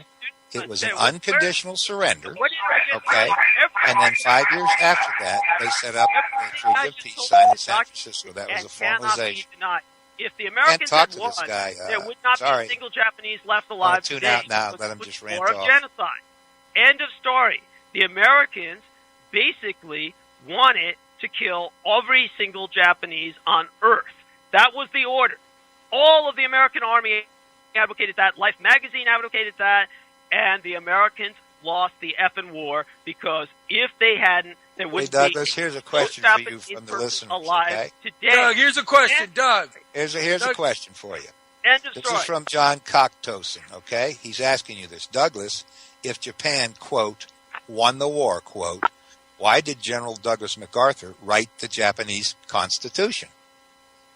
First off, let's take a look at the reality of this. General Douglas MacArthur was fired in the middle of the Japanese-American War. That's not the question. Yes, it is. It is true. No, the the question Japanese-American War. why did ended. General Douglas You want me to MacArthur answer this write the question? You will Japanese shut up. Constitution? You will shut up and let me answer this question. You ask the question, I'm going to answer it, and you will shut up. End of story. Now, General Douglas MacArthur was fired in the middle of the Japanese-American War. Japanese-American War did not end until April 28, 1952. General Douglas MacArthur was fired in 1951. The reason he was fired was because in high-level circles, he was known as the Emperor's General. You can look that up. People have even written popular books on that subject. the very title, The Emperor's General, is actually the title of a book about MacArthur. And the reason he was known as the Emperor's General is because Douglas MacArthur was specifically requested by Emperor Hirohito. Emperor Hirohito felt that Douglas MacArthur was an American samurai, one of the few Americans who he considered to be of noble birth. And because Douglas MacArthur came from a military dynasty, which almost no other military American commander had sourced from, that is why Hirohito considered him to be of the closest thing the Americans had to the member of a samurai caste. So he requested MacArthur come in while they go through the peace treaties and all the talks and reorganize Japan. And because of that, MacArthur was sent at Hirohito's request. Now, he was so helpful to the Japanese that the Japanese, you can look this up, tried to help get MacArthur elected for president. The very book about MacArthur that most people read because it was book clubs is American Caesar. You will see photographs in American Caesar of Japanese basically saying, we want Douglas MacArthur for president in Japan. One of the things I had to destroy was thousands of little metal buttons written in Japanese that said, I love Doug, as a counterpoint to buttons manufactured in America that said, I like Ike. Now, Douglas MacArthur lost because everybody thought he was, quote unquote, a Japanese stooge. And end of story, that's irrefutable. So with his own political aspirations and his being considered as essentially a Japanese sympathizer, he was fired. End of story. Before the end of the war. End of story. No one can deny this. Everything I'm saying is factual. Everything I'm saying is true. The photographic evidence is there of Japanese people saying we want MacArthur for president, big signs all over Japan. And one of the reasons why was because he was helping to have American reparations be directed into Japanese reconstruction of the economy. And that reconstruction was based on the Americans opening their market, the largest market in the world, so that the Japanese could lead the highest quality of life in the world. And that's essentially what happened. End of story. No ifs, no ands, no buts, no excuses. Douglas, can you read Japanese? Oh, you know, I read what I can, but I'm obviously... Well, speak German? I set myself as a translator. My mother was a diplomatic level interpreter. I'm not going to say that I read any of these. Well, then how can you read those buttons? You said that you said the buttons were Japanese, but you can't read Japanese. You said they were going for the. You also said that you speak German. No. Speak, like I speak said, to I'm me not in a German. diplomatic level interpreter. Speak and to me don't in German. forget that everything that I'm trying to maintain some sense of humility here. I'm trying to say that, of course, I don't consider myself a diplomatic level interpreter. When Speak I to me say in that German. I'm Japanese, I mean that I'm not going to. Thank you for using Blog Talk Radio. Goodbye. You know, within a Entschuldigen Sie. level that I would consider Wo ist ein acceptable Aschenbecher, for bitte? scholasticism. You will shut up, and I will answer these questions. If you're going to ask questions, you're going to shut up while I answer them. End of You story. can't speak German, can you? Look, you want to. Welcome to Blog Talk Radio. Can't speak Please German, enter can your host PIN. When finished, press the pound No, key. as far as I'm Wo ist concerned, ein I Aschenbecher, can speak bitte? other languages as well as I'd like, so I don't consider myself. Well, you just told everybody that you spoke German about 30 minutes I read ago. enough of it, and I read through these. But you I had said to deal you with spoke documents German. here, and all What the did I documents. say? So Wo what ist you're ein saying, Aschenbecher, Ed, bitte? you are so desperate at this point. You are so No, I'm desperate not. at this Okay, point folks. that you're trying to attack That's me German for personally asking for an ashtray, and say, please. "Oh, you can't speak these languages." All of the documents that I am pointing out to you are open source and accessible. You can read them. End of story. So whatever you say about what I can read or what I can speak is meaningless. That's how desperate you are. You are truly despicable. I'm not desperate. You are. That is. What am I desperate about? It's end of story on that. So in terms of that, how much time do we have left? In which You I got- really You got We it. got You know. 25 minutes, Doug. You know, Doug, again, this is hard stuff to swallow, that you're saying the Japanese beat the Americans. Again, that's ludicrous, brother. Come on, man. Come on, what kind of world do you live in, Sonny? You're a person who comes at me with some of the most outlandish things imaginable in terms of various paradigms and concepts, and you have no documentary evidence to back them up. I have just been regurgitating document after document, and No, you you've just refuse been to believe talking. it because you have an emotional investment in a fantasy. How Now- is it? I mean, I back up what I say again. It's all Look at over. this. Again, well, look, if you bring me on the show as a guest and you want to learn something from a military historian, But and then have you to spend your provide time proof. trying to talk while I talk, then that defeats the purpose of bringing me on. So you will shut up and you will listen. Number one. Okay, everybody shut up. You want to listen to Doug. Yeah, end of Yeah, story. that's If why not, he's then here. don't bring me on. That's why he's here. Again, he just had a question. We just had questions. Can you No, read you didn't have Japanese? questions. Can you You speak made German? questions. You're looking You're at these not talking about what papers. I'm- You say these It's not classified my papers, but you can't No. even read it. So how can you know it? That's what we're asking.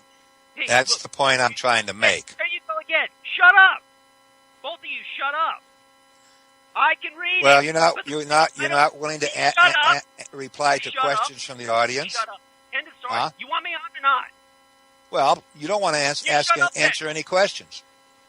Hey, There's a whole bunch of people who have questions for you, Doug. Anyone You're on the who hot listens seat right now. I've been trying to You answer have to be your able to questions prove what while you're you saying ramble on. in this room. While you ramble on. And like I said, I'm maintaining a sense So of you don't want to professionalism. answer any I am questions a from the person- audience. Hey, shut up. Shut up. Okay, audience, I am I'm answering sorry, your but question right this now. You shut individual You wants shut you all to up. shut up, and End he's of not story. interested Right in any now. questions from you. End of story. Right So now. I guess it's the Shut end up. of the You story. gonna keep talking or what? Are you gonna keep talking? You gonna keep rambling on? You gonna masturbate with all this? Well, you're End not of willing to story. answer any questions. Hey, clown. Every question you've asked, I've answered in technical detail. And No, you what I'm haven't. trying to do right now is No, you answer in haven't. technical detail what you You asked haven't about done my it. linguistics. I speak Chinese. I speak and Speak read German? Japanese. I speak and read German. Yes. You do. And all of that I do not speak or read to a level which I consider professional for scholastic or academic purposes. Okay. But that is not the point. The point is the documents that I was dealing with were translated, as well as in the original language, by American intelligence because so they you had read to the be English for the High equivalent then. Command, which spoke none of those languages. Oh, To so you put this read into the English perspective equivalent for of you, translation. are you guys shut up?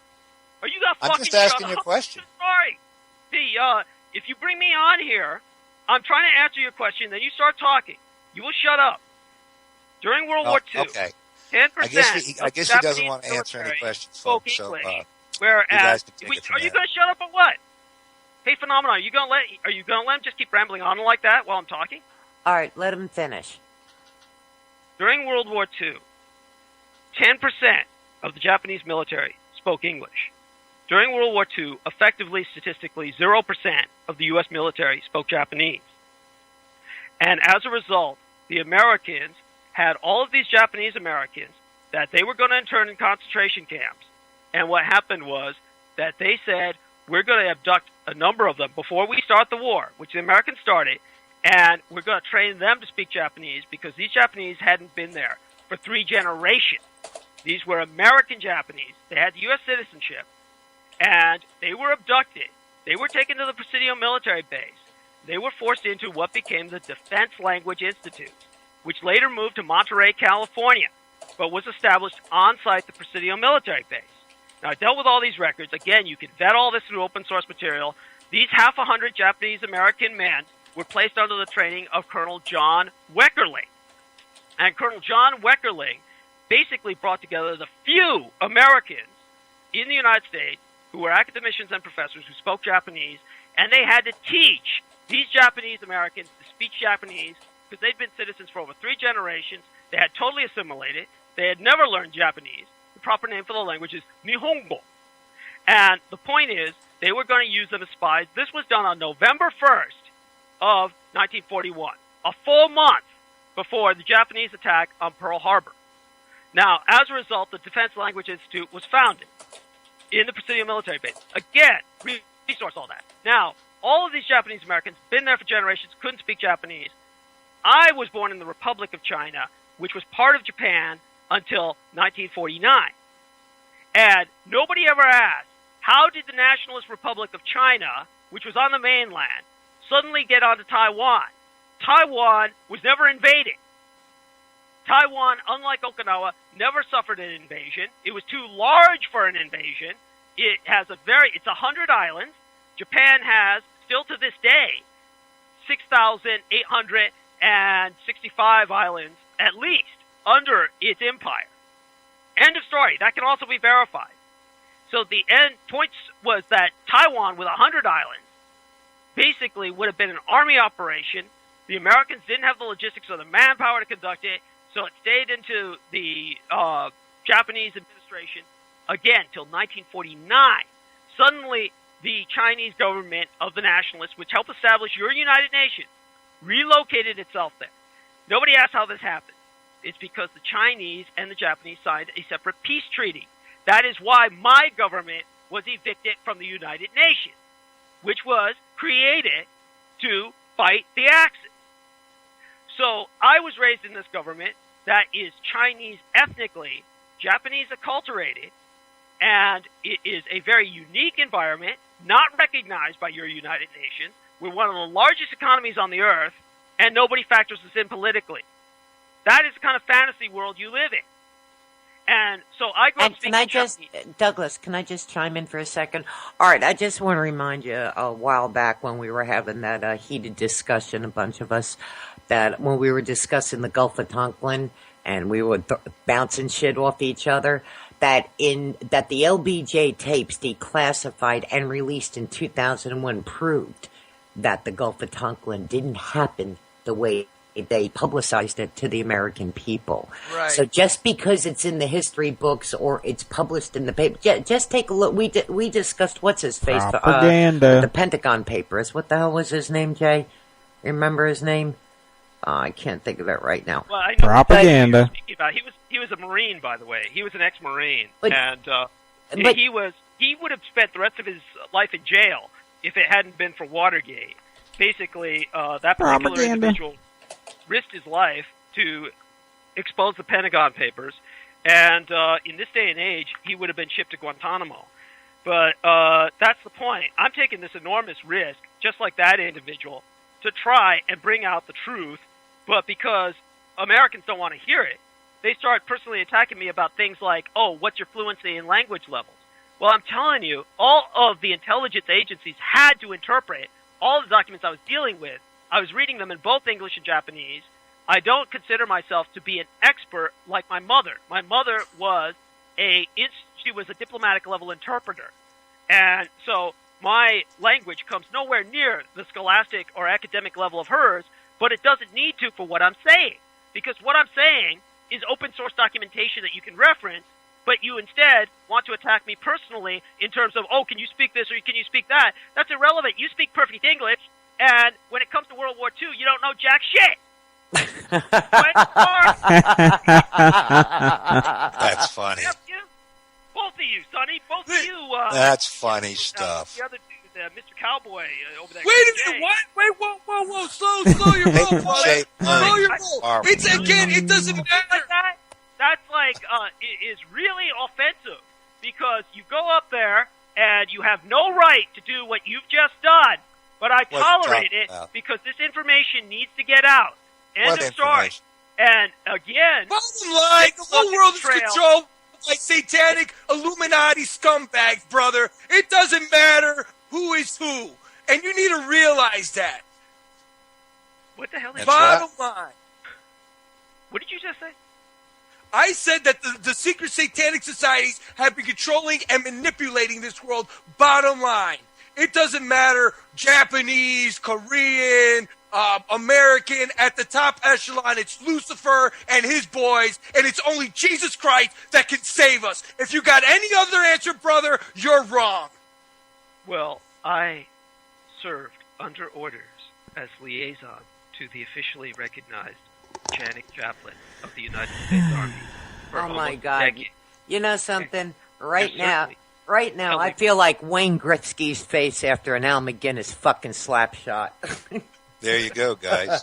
But bottom this line, is what I'm saying. Douglas, this is what I'm saying. What Sonny Cardona is saying, let me respond to that. I served under orders as liaison to the United States Army, officially recognized. I was a Marine for less than 2 years, and I was dishonorably discharged. We've already gone over that before. It is a Department of Defense civilian. I served as liaison under orders for almost a decade to the United States Army's officially recognized satanic chaplain, Colonel Michael Aquino. I got a theological education the wrong way, just the way I got a medical education the wrong way when I had to be care provider for my parents for over 10 years, for the last 11 years. And in terms of my mother, she was murdered. She was killed because of information that I'm revealing to you now. And the sacrifices that I've made, and in terms of what I've been exposed to in pure raw evil and the Luciferism of which you speak, I am more familiar with it at a closer level, a painful level, than any of you. So when you bring up what you just brought up, what are you trying to say? Are you telling me something I don't already know? But when you dismiss the aspects of history and say it doesn't matter, it matters because in light of the greater spiritual struggle which you're alluding to, the primary weapon of darkness is ignorance. And ignorance that is perpetuated by people who claim to be providing the truth is the greatest evil of all. So when you bring me on, and what I have to offer, which is facts, everything that I stated is verifiable and documented, Well, provide the then verification. you're truly basically aligning yourself with the dark side. Especially when you're stepping over me in terms Art, he did make citations where you can find it. He did make the fucking citations. You're ignoring it. Every single time he has made a statement, yes, he has. He says, you can look this up here, you can find this here. And I'm aware of the Treaty of Peace, San Francisco, 1951, Japan. Okay, that was the final formalizations. But Japan did surrender on Big Mo.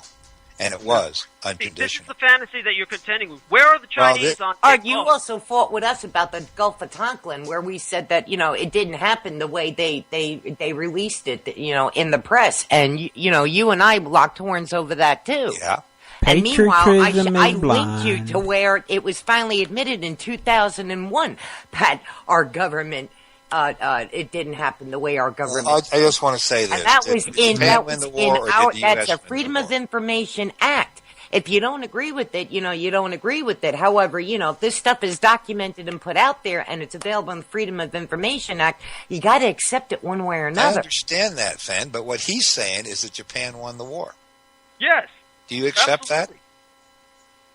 Dude, I got a fucking D in, I got a D in fucking history, man. You don't want my opinion. No, I mean, it's well, why did we pay reparations? Why did we pay reparations? You're coming back to this you see, wait a minute, Douglas. He's right. Why did we pay reparations? Why did we pay them any money? If we won, why did we pay? We didn't pay reparations. Wrong word. What? Okay. You don't like the word. You want to know what it is? The Marshall Plan. Okay, you want some facts? Pull up the Marshall Plan. Now, why did America pay the Marshall Plan? Yeah. It was to rebuild the destroyed countries. The Third Reich in exile said that they would unleash their weapons if the Americans didn't help to reconstruct Europe. End of story. And in terms of what the Americans did in World War I with the unleashing of the avian flu, as I've explained, which killed more people in 24 hours than AIDS killed in 24 years, which killed more people in a single year than the Black Plague in Europe killed in 100 years. When the Americans did that, they stepped beyond all the boundaries into the satanic. And when the Americans did that in World War I, compared to them, the Nazis looked like good guys. And when the Third Reich government in exile forced them to pay reparations through the Marshall Plan, it couldn't have happened to a nicer group of people. The same thing happened with the Japanese. The Third Reich government in exile? Are you going to deny that there's a Third Reich government in exile? I was born in a government in exile. Where's it My at? government is not recognized by the United Nations. There's 195. Wait a second. I thought you said you were a U.S. citizen. Recognized nations on Earth. My government, which helped to establish the United Nations, is not recognized by them, yet we exist. There's 25 million of us on the island of Taiwan, and we have one of the largest economies in the world, and we are not recognized politically as in this universe. Why the hell would you want to be because of the satanic New World Order? You should be happy that you're not recognized by these monsters. Well, I appreciate that, yes. There's a silver lining to every cloud. Shit! But in terms of... so you're saying that your government is Formosa, Cheyenne, Kai-shek and stuff? Yeah, why? Is it you got a problem with that? No. I don't have a problem with that, but you have a distorted view. My U.S. citizenship is naturalized, and it's as meaningless as yours. Oh, really? None of us are anything other than enemy combatants to your U.S. government. Really?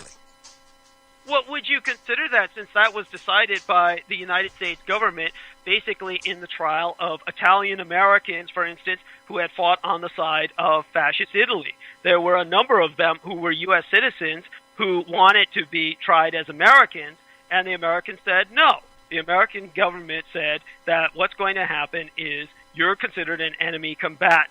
Okay. And so at that point, the United States government said basically every U.S. citizen counts. The old-time word for that was American traitor. combatant. I'll give you an example. There was a Los Angeles woman who instituted habeas corpus proceedings in an effort to keep her son, Gaetano Terito, in the United States. Terito and his mother based their appeal on the grounds that he was an American citizen born in West Virginia in 1915 and not legally a prisoner of war. This case was decided by the Ninth Circuit of the California Court of Appeals. And that court held that Terito was a prisoner of war, that neither American citizenship nor his presence in an Italian service unit affected that status, and that under the terms of the Geneva Convention, it was incumbent upon the United States to return him to Italy. And citing a decision relating to Americans residing in Cuba during the Spanish-American War, the court ruled that residents in an enemy country, regardless of citizenship, are enemies. Okay. End of story. No, not end of story. You don't understand the Constitution. You don't have a clue what you're talking about. You know the writ of habeas corpus is suspended. There he goes again. Can't talk to him. Apparently, the converse of this argument is also Art, true, you can't that those talk are over friends each of other, oil. okay? Shut up! Shut up! Listen to what I'm saying. Holy shit. Thousands of Japanese spent Gotta shut up, Jay. He won't let you talk. Working as I will slave shut this laborers, shit down. many of them not far from Gaetano Terito, the same man I was just talking about, who was working on the West Coast. And that was because the U.S. government said the converse of that argument was also true. That those on See, friendly your soil government, he hates America. are not friends. Whoa! See what I'm saying? Is anything thinking through, or you just want to keep talking over me? Yeah, I'll talk over you anytime I want to. No, if you don't come- like it, tough shit. Hey, come Oh, on, for guys, fuck's come on. sake. Well, now you've done it. See, now you've just outlined it. So basically what you're saying is you can bring guests on. You have no Hey, forget the guest responsibility. stuff. I wanted to You're ask just you a gonna talk question. over You them. wouldn't answer it. And You that's don't the end know of the story. What the I writ of just habeas told you corpus. is a legal precedent. You're not even talking Americans to legal on press. other nations' soil. Did you know? ISIS, do we have any questions? Yeah, I got. No, yeah. ISIS, do we have ISIS any has some questions? questions. It's not going anywhere. No, it's going I somewhere. gave them It's to going Art. where- Oh, your entire paradigm is going in the tank because you're a fool. I'm going to beat the shit out of both of you tonight. I guess he was ragging it. He wasn't lying. Well, you bring me here and I'm half awake. Well, I'd like to say one thing. Someone get him a Kotek. Someone's using a goddamn fucking mattress tonight. Whew, where's Helen Ocean? Breathe. Americans residing in residents of an enemy country, regardless of citizenship, That's right. are enemies. And Get 'em some since chocolate. Japanese were interred who were not on foreign soil, the U.S. government said that if you're on friendly soil, you are also an enemy. Therefore, the precedent was set by your U.S. government that as a U.S. citizen, you're an enemy. No, End of story. You Not cannot end of legally story. argue with what I'm saying. I can, Based on but you let me Executive tell you Order how it works. 1966, But the obviously, internment you of do not American hear citizens, it. the revocation of their citizenship, your U.S. citizenship because of the GI generation, which I've stated my father was a part of, and that we all could and should admire individuals from that generation, but that generation as a whole has to be roundly condemned. Because everything you're dealing with right now as part of this information dissemination is based on the problems created by them. Part of Nope. that is the fantasy you're living in, which you're trying so desperately to defend by continually personally attacking me when I keep bringing you citations. What have you brought up, any one of you effers, Sonny or Cowboy Jay here, that even comes close Wrong to one. Wait a citing- minute. Wait a minute. Wait a minute. Hold on now. Hold on. Don't be That throwing was my not name Jay. out We're there. talking about Kingman. Sorry, yeah, you know what I mean. Sorry, Jay. My apologies. Shit. Now, and remember, like what I said. All right, let me surrender, say something, capitulate, if I can defeat. explain something listen, to hey, you. listen, clown. To me for a No, moment? I'm not, because I'm the guest. There's the reason. I'm the Because guest, and you brought me here to talk to me. You asked me a question. I didn't bring you here to talk to you. Where You were We here did. to talk to the people, and Come you on, don't even Art. want to ask their questions. Translate it into English. Where can you find surrender, capitulate, failure, or defeat on the Japanese imperial rescript? It was officially translated by the United States as literally affecting, the Japanese original. So it's not on there. None of those words are there. Surrender, capitulate, failure, defeat. They're not on there. End of story. So you It's lose. not end of story. It is the end of story. You're living in a story. You're living in a fantasy. All right, can I say something for a second? Look, I would like to clear this up in your mind so you understand. Your mind is fogged. There's nothing just clear a that second. can come from. Hold on. People can All right. verify this. They can All right. verify Hold this. on. Now, the idea of writ of habeas corpus, which was that issue of the court case, it does not apply under the Uniform Code of Military Justice. Are you aware of that? You're an idiot because UCMJ No, I'm was not. entirely different Look it set of up. rules. Let me give you an example. My father married my mother along with many other GIs. What happened was, and I will speak here, and we will end this conversation after I speak, because you and I have nothing to say to each other because you are dedicated to your ignorance. But I am 1/4 Chinese, 1/4 Japanese, and the rest is European American from my father's side. My father married my mother, who was obviously an Asian Pacific Islander. Now, her father was Chinese, her mother was Japanese. She was born in Tokyo at the height of empire, so obviously all these rumors about Japanese racial hatred of Chinese is obviously absurd. And the point that I'm making is, when she met my father, it was 1945, 1946, 1947, around that period of time, and during that period of time, thousands of GIs and officers were meeting a Japanese woman, Korean woman, Vietnamese woman, Taiwanese woman. Now, the Americans couldn't tell them apart. That's why at the end of the war, when you had literally 15,000 Asian prisoners of war on U.S. soil, 5,000 of them were Taiwanese, 5,000 of them were Korean, 5,000 of them were Japanese. They were all counted as Japanese prisoners of war. That's the level of ignorance the Americans had, and in terms of the ignorance overseas was even worse, because these weren't traditional China sailors or the old hands that served overseas. These were all new draftees. So the U.S. government blanketly said, all Chinese, Vietnamese, Koreans, Taiwanese, they're all enemy aliens. You cannot marry them, or you will go to jail, to the brig, as a traitor for having married an enemy spy per Uniform Code of Military Justice. Now, my father was part of a class action lawsuit of millions, literally, of sailors, soldiers, officers, and airmen who sued the U.S. military. It went all the way up to the Supreme Court, which overturned it as unconstitutional on the same day that the treaty was ratified in terms of the San Francisco Peace Treaty with Japan, because the Supreme Court said they're no longer enemy aliens because now the war is over and you can marry them. And that was, again, September 8th, 1951, and on April 28th of 1952, when that treaty went into effect, and my father married my mother. Now, what have you got to come up against that, you fool? Hey, Doug, Because they made a movie of it. They made a movie of it starring Marlon Brando called Sayonara. All of these Americans were committing lover suicides with all these Asian women overseas because they couldn't marry them because they were at war. That movie, Sayonara, with Marlon Brando, covers the whole story. You can look it up. It's a popularization of the same situation my father went through. So, you fool, how can you look at that and say, whoa, it's not a war? They were making movies about it. The whole reason they couldn't marry was because she was an enemy alien. Jay, you're fucking killing me, man. That's Movie hilarious. Is conditioning. Movie is conditioning by the Has Illuminati. nothing to do with the Uniform Code of Military Justice and the suspension of the writ of habeas corpus. Listen to this. All right. It has nothing to do with everything that you said. Has nothing to Just do. a moment, gentlemen. Are we going into overtime or what? Well, Doug, you haven't answered about the Boston bomb. Are we going into overtime or what? I have to let Jay know. What is it you want to know, Sonny?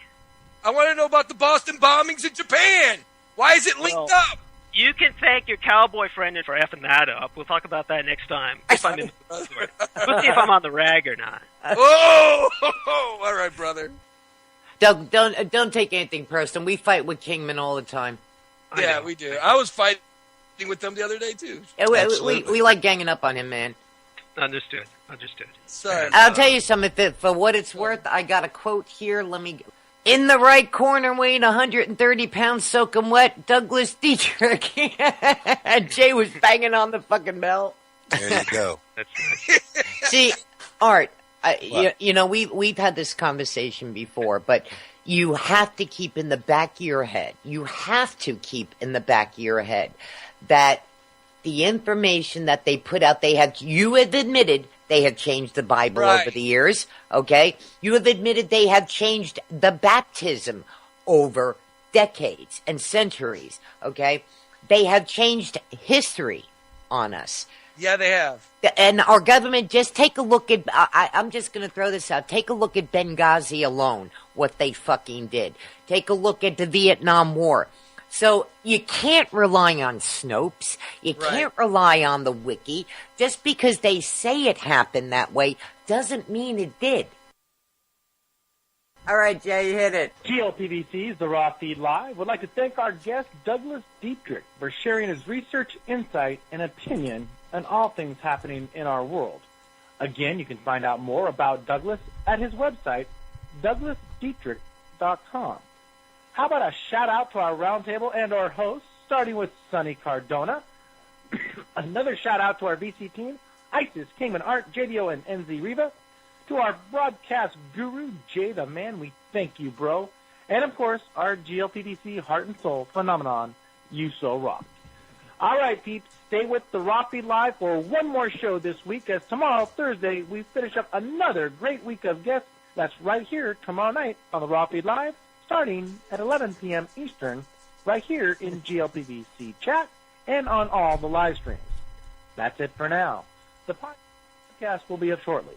This is a GLP voice chat presentation in conjunction with GodLikeProductions.com. Have a great evening, everyone. All GLPVC shows, to include that produced under the Raw Feed Live, said contents of any broadcast and all rights thereof are wholly owned by GodLikeProductions.com and their parent companies.